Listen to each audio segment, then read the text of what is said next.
Concept लेके जिसका नाम है Samvad, a positive dialogue. Positive dialogue मतलब यहाँ हम सकारात्मक चर्चा ही करने वाले हैं, ना किसी की आलोचना करने वाले हैं। सिर्फ उन मुद्दों पे बात करेंगे कैसे हम बिरादरी को, अपनी जाति की कुछ बुराइयां दूर करके किन चीजों पे चर्चा होनी चाहिए, क्या चीजें दूर होनी चाहिए और क्या अच्छी प्रैक्टिसेस हमें फॉलो करनी है आगे। और बहुत सारे मुद्दे जो चल रहे हैं हमारी जाति से रिलेटेड, उनकी चर्चा होगी। हमारा सबसे पहला पैनल्स बने हमारे 10, आज भी चर्चा होगी, कल भी होगी। सबसे पहले हम शुरू कर रहे हैं आजकल जो सबसे ज्यादा ज्वलंत मुद्दा है हमारा विमुक्त जाति का, और उसके एक्सपोनेंट हमारे साथ बैठे हैं श्री मोहित तंवर जी। किसी परिचय का मोहताज नहीं है मोहित तंवर जी, क्योंकि मेरे जैसा व्यक्ति जो 1-2 साल से ही एक्टिव हुआ है वो पूरी तरह से जानता है मोहित तंवर जी कौन है। So thank you sir for coming here on a short notice. It's a pleasure you are here with us. इस पैनल में हमारे साथ हैं एडवोकेट प्रदीप वर्मा।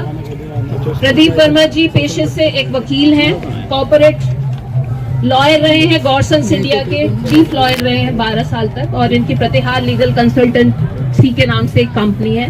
अब सोशल एंटरप्रेन्योर हैं और बिरादरी के कुछ मुद्दों पे चर्चा करते हैं, और अक्सर जहां मोहित तंवर जी नहीं होते उन्हें प्रदीप वर्मा जी रिप्रेजेंट करते हैं मंचों पे। There's no bigger example that I can, living example right here in front of our eyes. I could never have imagined. It is something that we dream about. Our own girls interviewing us. How lovely is that? और यहाँ इस धरती पे ये अपना ही रहा है सब। अपन अपना इतिहास देखें, आज ये गुर्जर फिर से गरज रहे हैं, अपने इतिहास को फिर से गले से लगा रहे हैं, अपने कलेजे से लगा रहे हैं, और एक गर्व महसूस कर रहे हैं। You girls will take us far ahead. Thank you.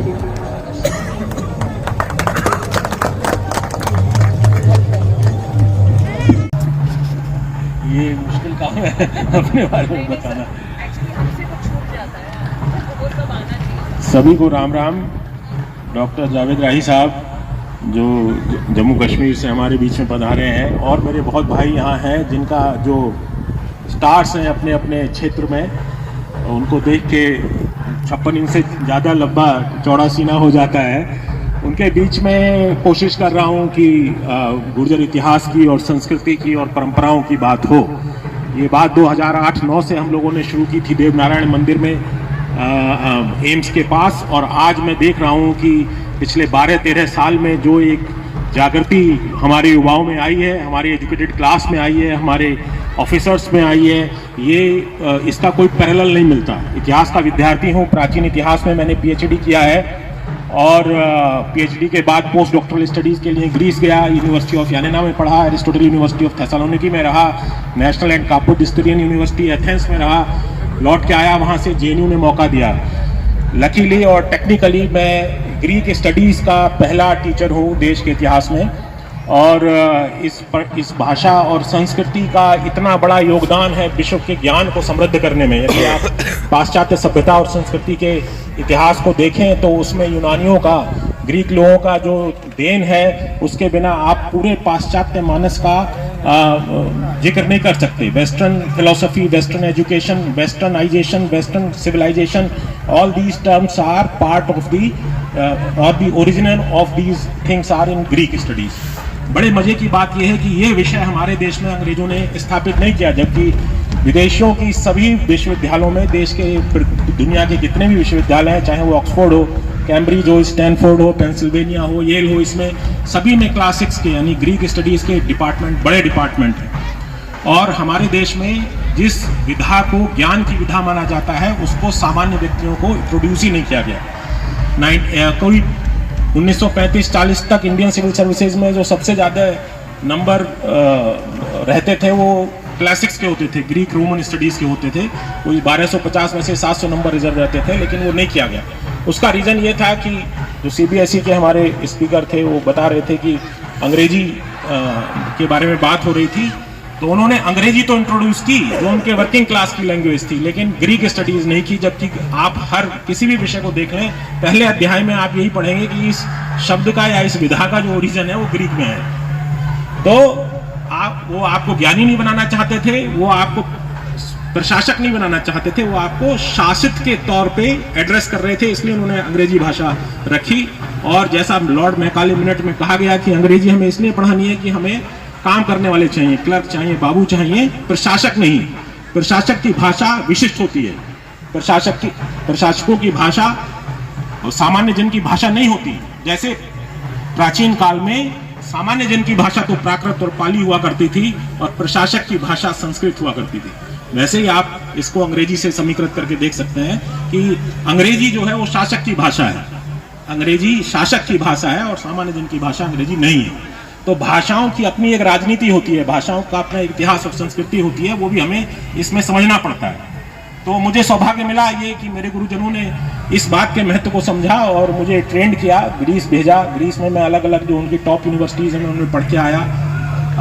मैं यहाँ इंडिया में रोहिलखंड यूनिवर्सिटी बरेली में पढ़ा हूँ, उसके बाद मेरठ यूनिवर्सिटी से मैंने MBA किया और एंशिएंट हिस्ट्री एंड कल्चर में पॉलिटिक्स के ऊपर, कंपैरेटिव पॉलिटिक्स के ऊपर मेरा PhD है। उसके बाद इतिहास और संस्कृति में मेरा काम चल रहा है। पिछले 11 साल से मैं जवाहरलाल नेहरू विश्वविद्यालय में ग्रीक स्टडीज़ की ग्रीक चेयर है, जो कि गवर्नमेंट ऑफ ग्रीस ने एस्टेब्लिश की थी भारत सरकार के साथ। अभी रिसेंटली अगर आपने अखबारों में ध्यान दिया होगा तो हमने अभी एक बड़ी कॉन्फ्रेंस की थी 5 दिन की, जिसमें ग्रीस और ब्रिटेन, फ्रांस और इंडिया के बहुत सारे स्कॉलर्स आए थे और सभी अखबारों में लगभग छपा, इंडियन एक्सप्रेस में, अमर उजाला में, दैनिक जागरण में, हिंदू में, दुनिया भर के अखबारों में उसकी चर्चा हुई। अभी एक बहुत बड़ी कॉन्फ्रेंस हम लोगों ने की थी जहां उनके विदेश मंत्री और हमारी जो minister of state Meenakshi Lekhi ji हैं उनका भी संवाद हुआ। तो ये जो दो महानतम सिविलाइजेशंस हैं, एक तो भारत महानतम सिविलाइजेशन मानी जाती है दुनिया के इतिहास में और एक मानी जाती है ग्रीक। इन दोनों सिविलाइजेशंस के कॉन्टेक्स्ट के बीच में अगर कोई था वो गुजर थे। ये बात कौन कहने वाला है यहाँ? ये बात हम कह रहे हैं।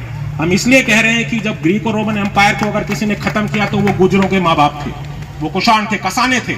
इसी क्षेत्र में कसानों के गांव हैं, वो हमारे साथ आज भी कंटिन्यूटी में जीते हैं। कसाना के अलावा कोई अपने आप को गुजर नहीं कहता है। किसी और कास्ट में आपको गुजर ये कहने वाला नहीं मिलेगा कि कसाना गुजर लिखता है, ये प्रमाणित है। इसके लिए हमें तथ्य की क्या जरूरत है? ये जिंदा इतिहास है। तो जिंदा इतिहास के लिए प्रमाण नहीं मांगे जाते। कुछ लोग कहते हैं कि प्रमाण क्या है? प्रमाण इंस्क्रिप्शंस में है, प्रमाण सिक्कों में है, प्रमाण आपकी पांडुलिपियों में है, उनमें से प्रमाण निकाले जाते हैं। तो इन प्रमाणों को देखिए कि ये कहां तक आपको पहुंचाते हैं। हंस के बारे में बात होती है कि हूंठ जो है वो गुर्जर नहीं है, विदेशी है। आपको विदेशी लिखा किसने? आपको विदेशी उन्होंने लिखा जिन्हें आपकी सत्ता हटा के यहाँ पे अपनी सत्ता स्थापित करनी थी, और वो अंग्रेज थे। जिन्होंने कॉलोनियल एम्पायर बनाया। तो ये इतिहास और ये संस्कृति का इतिहास हम लोगों ने खोज के निकाला है, आज आपके बीच में स्थापित है। आज इस पे डिबेट हो रही है। गुजरों के इतिहास पे कोई चर्चा करता था क्या? आज घर घर में चर्चा है, आज सोशल मीडिया पे चर्चा है, आज हर कोने में चर्चा है देश के। और ये चर्चा अभी बढ़ेगी। और जो देश गुर्जर देश के नाम से जाना जाता था, वहां पे आपको आपका हक, आपकी पहचान दोबारा से स्थापित करनी है, और ये स्थापित होके रहेगी। आज हमारा युवा पूरी तरह से जाग चुका है। ज्ञान की परंपराओं के लगभग हर क्षेत्र में हम मौजूद हैं। बड़े से बड़े इंस्टीट्यूशन में हम मौजूद हैं। एम्स में हमारे डॉक्टर हैं, IITs में हमारे लड़के आज PhD कर रहे हैं। IIT के PhD हमारे साथ बैठे हैं। विशेष प्रताप पॉलिटिकल साइंस में आप PhD हैं, ये दिल्ली यूनिवर्सिटी में आप पढ़ाते हैं। तन्वी हमारे साथ बैठी हैं, देश की जानी मानी सोशोलॉजिस्ट हो चुकी हैं आज गुजरों पे काम करके। आप सेंट्रल यूनिवर्सिटी महेंद्रगढ़ में प्रोफेसर हैं, असिस्टेंट प्रोफेसर के पद पे आपने ज्वाइन किया है। तो आप अगर एजुकेशनल इंस्टीट्यूशंस में हमारी प्रेजेंस देखेंगे तो आज हर कोने में पाएंगे। तो हमें फक्र है, हमें गर्व है अपनी संस्कृति पे। गुजरों को अपने ऊपर गर्व होना ही चाहिए। और इसी क्रम में इस पैनल में हम लोग चर्चा आगे करेंगे। हमारे साथ खाकी साहब हैं जो जम्मू एंड कश्मीर में, आप JNU में PhD कर रहे हैं। तो जो देश के टॉप मोस्ट यूनिवर्सिटीज हैं जहां पे कि नैरेटिव डिजाइन होते हैं, जहां से देश की और राजनीति की देश की दिशा तय होती है, वहां भी आपके लोग मौजूद हैं और बहुत मजबूती से मौजूद हैं, अपनी आवाज जो है वो रख रहे हैं। तो हम सबको अब इस दिशा में आगे बढ़ना है। मैं उस दिन का इंतजार कर रहा हूं जो जैसा फरीदाबाद में आज गुर्जर महोत्सव की शुरुआत हुई है, वो देश के हर शहर में होगा, हर इसी तरह इंपॉर्टेंट शहर स्पॉट पे होगा, जहां से पूरा देश जानेगा कि गुर्जर क्या है। तो मैं रीना जी को बहुत बधाई भी देता हूँ, आभार भी व्यक्त करता हूँ कि उन्होंने इस पैनल का डिस्कशन रखा। अब उनसे It's my रिक्वेस्ट है pleasure, कि वो sir. Thank you so much. Sir, थोड़ा सा अपना इंट्रो दे दें। वैसे जो मेरे पैनलिस्ट हैं उनमें सबसे छोटा मैं ही हूँ और मेरे उस्ताद लोग यहाँ बैठे हैं। मेरा नाम मोहम्मद जलील इकबाल खाकी है। मैं जवाहरलाल नेहरू यूनिवर्सिटी से डॉक्टरेट कर चुका हूँ। मेरा जो डॉक्टरेट करने का विषय है वो है contemporary free points it's analytical और क्रिटिकल स्टडीज सिंस 1980। मेरी जो रिसर्च फील्ड है वो उर्दू है, उर्दू ज़बान, उर्दू भाषा। लेकिन मैं जम्मू कश्मीर के गुजर बकवाल और बिलखसूस जम्मू कश्मीर की जो गोजरी है भाषा है उससे काफ़ी जुड़ा हुआ हूँ, वहाँ के कल्चर से जुड़ा हुआ हूँ। मैं कुछ पेपर्स भी लिख चुका हूँ उस पर। Gujjar Bakarwal of Jammu and Kashmir and social stigma एक बड़ा पेपर है। गोजरी और उर्दू का जो आपस में तालमेल है या उनकी जो पहचान है वो एक जैसी है। उर्दू जो आज हमारे सामने है ये किसी ज़माने में गोजरी कहलाई जाती थी, जो गुजरात और दक्कन में बोली जाती थी।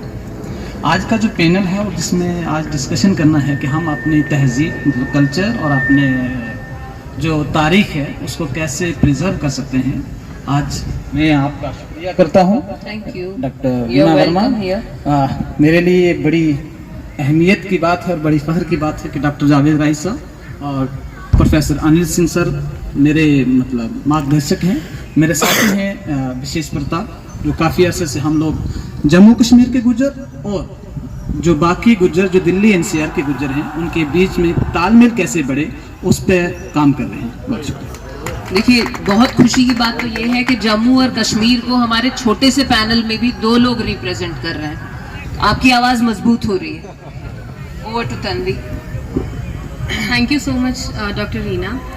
मैं तन्वी भाटी हूँ। अभी प्रेजेंट में सेंट्रल यूनिवर्सिटी हरियाणा में पढ़ाती हूँ सोशियोलॉजी, और बचपन से दिल्ली में पढ़ने का मौका मिला है, रही दिल्ली में ही हूँ। तो JNU, Delhi University, Lady Shri Ram College, South Asian University, इन सब जो नाम वाले इंस्टीट्यूशन है, जाने वाले इंस्टीट्यूशंस हैं, वहाँ पढ़ने का मौका मिला। और कम्युनिटी से हूँ तो इनसाइडर मैं हूँ ही, पर इन इंस्टीट्यूशंस में पढ़ने की वजह से और जैसे मेरी अपब्रिंगिंग रही है तो मैं साथ ही साथ आउटसाइडर भी हूँ। तो एक रिसर्चर जो मेरा जो काम है, बहुत सारे काम हम रिसर्च के करते हैं, पर साथ ही साथ जो एक एलिमेंट है वो गुजर कल्चर के ऊपर समझने की कोशिश कर रही हूँ काफ़ी टाइम से। तो एक इनसाइडर आउटसाइडर दोनों होने के साथ साथ एक रिसर्चर होने के साथ जो इंस्टीट्यूशन से आता है, एक समझ बनी है।